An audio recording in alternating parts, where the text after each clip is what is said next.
Minsan ang suntok ng realidad ay nakabubuti sa atin upang magising naman tayo. Minsan ginagawa natin ang bagay dahil takot tayo na baka may masabi ang ibang tao sa atin. Minsan din, hindi natin ginagawa dahil takot tayo baka may masabi pa rin sila. Wala tayong takas sa mundong ito. Di ba? Isa ito sa mga dahilan kung bakit nahihirapan tayong makaabante. Napipigilan tayo sa opinyon ng ibang tao. Bakit nga ba tayo takot sa mga opinyon nila? Kahit sa mga taong hindi natin kilala, takot pa rin tayo. Bakit ginagawa natin ang mga bagay? O bakit hindi natin ginagawa ang mga bagay dahil nababalisa tayo sa reaksyon nila? Bakit sa kanila na lang tayo nakapokus? Kahit anong mga bakit pa ang tanong mo sa sarili mo, at some point, lahat ng kilos natin ay parang pinapakontrol natin sa kanila. Takot tayo kung anong iisipin nila o anong pagtingin nila sa atin. Ano ang resulta?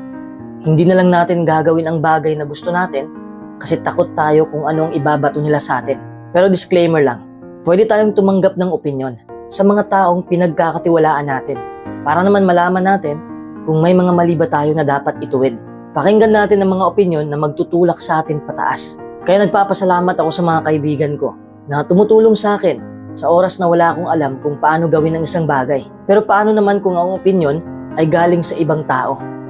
Lalo na kung galing sa mga taong negatibo. Yung mga opinyon na pambabastos na wala namang dahilan para gawin yon. Paano kung ang opinyon ay galing sa katrabaho mo, kaklase mo, pero wala namang kabuluhan? Tatanggapin mo ba dahil lang palagi kayong nagsasama sa iisang lugar? Dito ka malalamon nila, lalong-lalo na kung wala kang sapat na kumpiyansa sa sarili mo. Lalaitin ka ng mga tao, uhusgahan nila ang pagkatao mo, babatuhin ka nila ng mga salitang may lason. Ito pa ang mapait at masakit na katotohanan. Kung gagawa ka ng kakaibang bagay, hindi ka nila papasukin sa mundo nila. Ito ang isa sa mga dahilan kung bakit pinipili na lang ng tao ang mapag-isa. Dahil doon sila malaya. Malaya silang gawin ang kahit anong bagay na ikakatuwa nila. Yung iba din na hindi kayang mapag-isa, magpapaalipin na lang sa mga tao. Pinapakontrol nila ang kanilang sarili sa iba. Sila yung mga taong sunod ng sunod sa trending. Kahit alam naman nila na hindi yun ang gusto nila. Sinasakyan na lang para walang mababato na opinyon ng ibang tao. Please, don't do that. Don't allow opportunity to pass you by because you care about what other would think or say. Magpakatotoo ka sa sarili mo.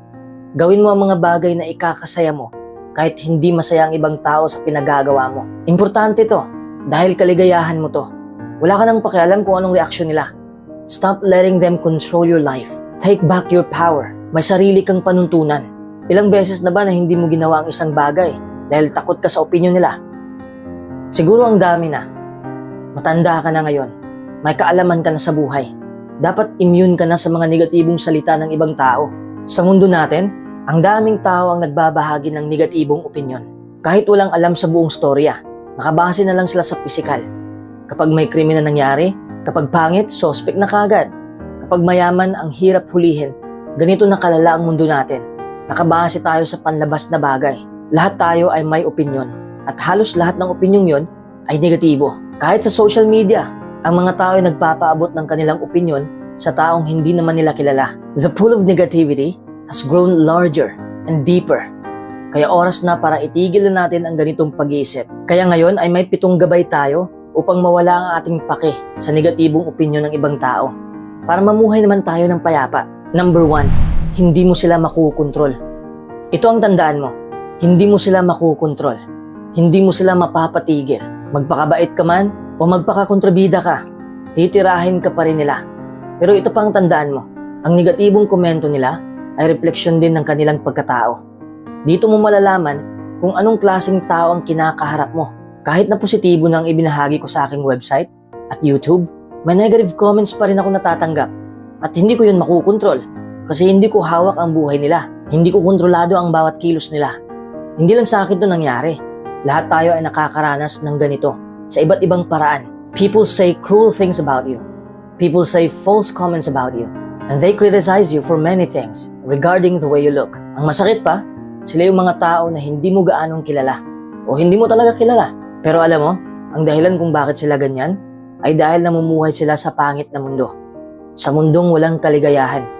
Kasi kung iisipin lang natin, may masayahing tao bang naglala ng oras, kakabato ng negatibong salita sa kapwa-tao? Wala. Kapag masaya ka sa buhay, kasiyahan din ang gusto mong maibahagi sa iba. Dito ko napagtanto na ang salitang binitawan nila ay refleksyon ng kanilang tunay na pagkatao. Hindi ito tungkol sa pagkatao mo. Oo, masasaktan ka. Pero isipin mo lang na hindi mo sila mapipigilan. Nakakalungkot isipin na ang ibang tao ay walang ibang magawa sa buhay, kundi ang manghihila ng kapwa nila. Kaya ngayon, kung may naririnig kang negatibong opinyon galing sa ibang tao, huwag kang mag-focus sa opinyon na yon. Mag-focus ka lang sa ginagawa mo. Dahil ikaw lang ang nakakaalam kung ano ang maidudulot nito sa'yo. Huwag kang magalit. Huwag kang malungkot. Huwag mong hayaang makapasok ang negatibong opinyon sa puso mo. Nakakaawa talaga sila. Kasi biruin mo, maikli lang ang buhay natin para gawin ang mga bagay na hindi importante. It's unfortunate that some people have nothing better to do than try to tear others down. Number 2, huwag kang matakot maging iba. Magpakatotoo ka. Huwag mong baguhin ang sarili mo para lang masakyan mo ang trip nila. Huwag mong itaboy ang tunay mong pagkatao. Huwag mong isuot ang balat na napulot mo lang sa daan. Ginawa ko ang aking website at YouTube channel na ito dahil gusto kong makatulong. Isa din ako sa mga taong natamaan ng depresyon, pagkabalisa, pag-aalala, labis na pag-iisip. Palagi akong nagbabasa ng mga libro.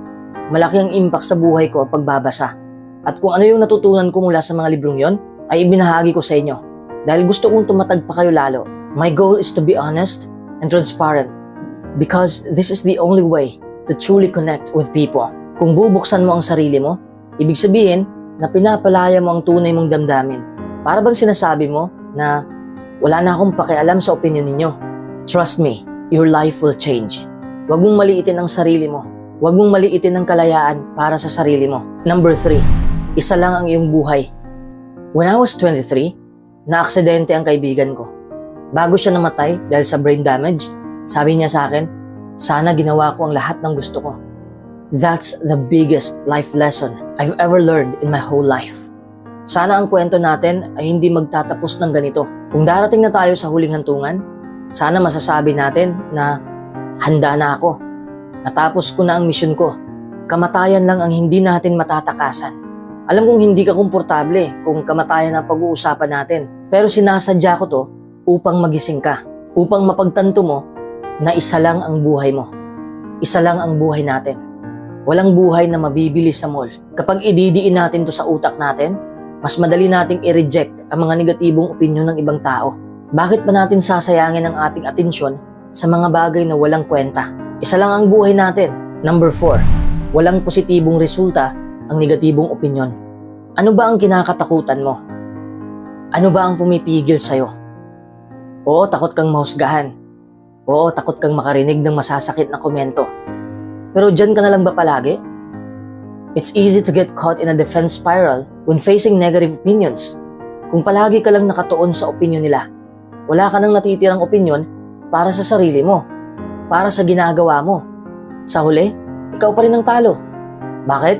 Wala kang nagawa sa buhay dahil naibuhos mo na ang lahat sa kaka-react. Pagtuunan mo ng pansin ang positibong bagay. Hayaan mo lang sila na sasampalin ka ng mga masasakit na salita. Kasi sabi ko nga kanina, hindi natin sila makukontrol. Gawin mo lang ang mga bagay na ikakagaan ng loob mo. Yan naman ang hinahangad natin sa mundo, di ba? Ang maging masaya. Moving your focus from negativity is the best thing you can do.